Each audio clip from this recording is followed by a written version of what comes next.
दोस्तों स्वागत है आप सभी का हमारे इस वीडियो में। दोस्तों मैं गोविंद जायसवाल। दोस्तों आज का जो हमारा टॉपिक है वो है विद्युत धारावाही वृत्ताकार पास के कारण चुंबकीय क्षेत्र। तो दोस्तों इसके लिए क्या होगा कि एक हम मोटा तार लेंगे तांबा का और उसको कुछ छल्ले के रूप में घुमा लेंगे। जैसे कि आप स्क्रीन पर देख सकते हैं, यहाँ पर कुछ इस प्रकार से एक मोटे तार को कुछ छल्ले के नुमा इस प्रकार से इसको बना लिया जाएगा। अब इस छल्ले को एक गत्ते, यहाँ पर हम एक गत्ता ले रहे हैं, तो यहाँ पर ये रहा हमारा एक गत्ता और इस गत्ते के ऊपर हम सफ़ेद कागज़ इसको लगा देंगे। तो यहाँ पर सफ़ेद कागज़ लगा हुआ हम मान लिए गत्ता ले लिए। अब इस गत्ते के दो साइड में जहाँ पर इस छल्ले को हमें इसमें फिट करना है, तो छल्ले को फिट करने के लिए दोनों साइड में यहाँ पर हम छोटा छोटा छिद्र कर देंगे। तो यहाँ पर एक छिद्र हो जाएगा और यहाँ पर एक छिद्र हो जाएगा। अब यहाँ पर क्या होगा कि ये जो हमारा तांबे का छल्ला है, इस तांबे के छल्ले को इन दोनों छिद्रों में गत्ते में हम इस प्रकार से यहाँ पर फिट कर देंगे। तो यहाँ पर इस गत्ते पर हमने यहाँ पर इस तांबे के छल्ले को यहाँ पर फिट कर दिया। अब यहाँ पर इस तांबे के छल्ले के जो दो सिरे नीचे हैं, इस दो सिरे का हम संबंध कर देंगे एक बैटरी से। तो यहाँ पर हम एक बैटरी से इसका संबंध कर दिए।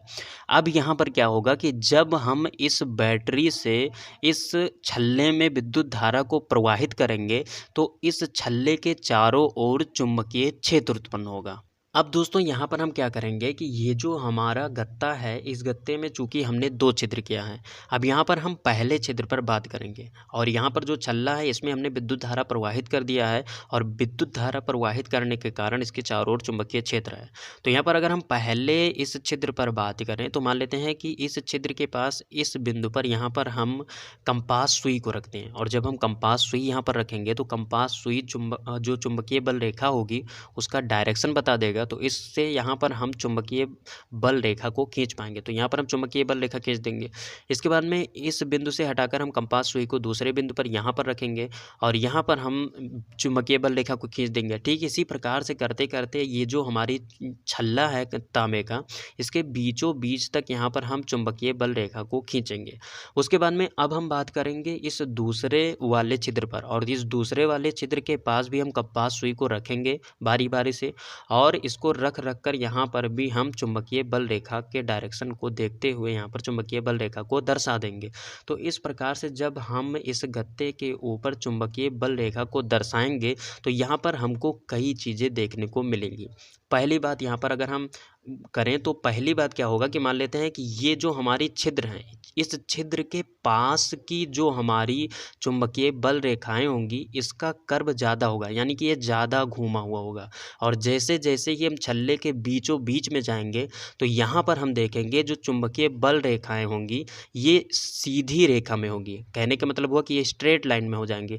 तो यहाँ पर कहने का मतलब हो गया कि जहाँ पर ये चुंबकीय बल रेखाएं सीधी रेखा में हो गई तो यहाँ से हम कह सकते हैं कि यहाँ पर जो चुंबकीय क्षेत्र है वो एक समान चुंबकीय क्षेत्र है। समान का मतलब क्या हुआ कि जो चुंबकीय क्षेत्र की तीव्रता होगी, अगर हम इस गत्ते के बीचों बीच में यहाँ पर 2-3 पॉइंट पर अगर हम यहाँ पर देखें तो यहाँ पर जो चुंबकीय क्षेत्र की तीव्रता होगी वो सेम होगी। तो इससे ये दर्शाया जा सकता है कि जो बीच का चुंबकीय क्षेत्र है वो एक समान चुंबकीय क्षेत्र होगा।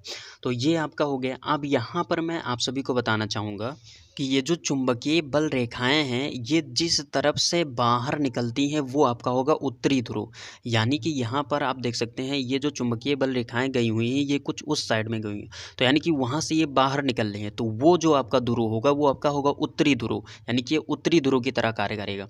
और यहाँ पर मैं आप सभी को और बताना चाहूँगा कि जिस तरफ से चुंबकीय बल रेखाएं अंदर प्रवेश करती हैं, यानी कि इस साइड से ये अंदर प्रवेश कर रही हैं, तो ये आपका जो होगा ये दक्षिणी ध्रुव की तरह कार्य करेगा। अब दोस्तों यहाँ पर मैं आप सभी को एक चीज़ और बताना चाहूँगा कि अगर यहाँ पर विद्युत धारा की दिशा को देखकर चुंबकीय बल रेखा की दिशा को डिसाइड करना हो यानी जानना हो, तो इसके लिए क्या होगा कि अगर आपकी जो विद्युत धारा है ये इस कुंडली में अगर क्लॉकवाइज चलता है, यानी कि ये दक्षिणावर्ती अगर आपका जो विद्युत धारा है ये चलती है, यानी कि जो घड़ी की सुई जिस साइड में जिस तरफ चलती है उस तरफ से अगर विद्युत धारा आपका इस कुंडली में प्रवाहित हो रहा है, तो आप जान लीजिए कि इस कुंडली का जो सामने वाला भाग है, यानी कि ये वाला जो भाग है, ये आपका दक्षिणी ध्रुव की तरह कार्य करेगा। और यहीं पर अगर इस कुंडली में जो विद्युत धारा प्रवाहित हो रही है, ये एंटी क्लॉकवाइज यहाँ पर विद्युत धारा प्रवाहित कर रही है, यानी कि जो घड़ी में जो सुई चलती है उसके विपरीत साइड में यहाँ पर विद्युत धारा प्रवाहित हो रही है इस कुंडली में। तो यहाँ पर जो आपके सामने का ये जो तल है, ये आपका कार्य करेगा उत्तरी ध्रुव की तरह। अब दोस्तों यहाँ पर मैं आप सभी को बताना चाहूँगा कि अगर यहाँ पर चुंबकीय क्षेत्र के मान को बढ़ाना हो, तो यहाँ पर क्या करना होगा कि ये जो हमारे तांबे के तार की बनी कुंडली है, इस कुंडली में हम कई कुंडली बना लेंगे, यानी कि कई फेरे का एक कुंडली बनाएंगे। फिर उसके बाद में उसमें विद्युत धारा को प्रवाहित करेंगे, तो यहाँ पर जो चुंबकीय क्षेत्र का मान है वो यहाँ पर बढ़ जाएगा। दूसरा तरीका ये है कि आप विद्युत धारा के मान को बढ़ाएंगे तो आपका चुंबकीय क्षेत्र जो है वो भी बढ़ता चला जाएगा। यानी कि यहाँ से आप कह सकते हैं कि जो चुंबकीय क्षेत्र है वो विद्युत धारा के अनुक्रमानुपाती है। जितना ज़्यादा आप विद्युत धारा बढ़ाएंगे उतने ज़्यादा चुंबकीय क्षेत्र बढ़ता जाएगा।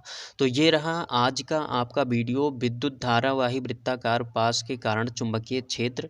दोस्तों उम्मीद करता हूँ ये छोटी सी वीडियो आप सभी को अच्छी लगी होगी। वीडियो अच्छी लगी तो वीडियो को लाइक कीजिए, और दोस्तों यदि आप नए हैं हमारे चैनल पर तो चैनल को सब्सक्राइब कर प्रेस कर लीजिए बेल आइकन को, जिससे कि आपको नए वीडियो का अपडेट मिलता रहे। तो दोस्तों बस यहीं पर दीजिए इजाज़त। जय हिंद, वंदे मातरम।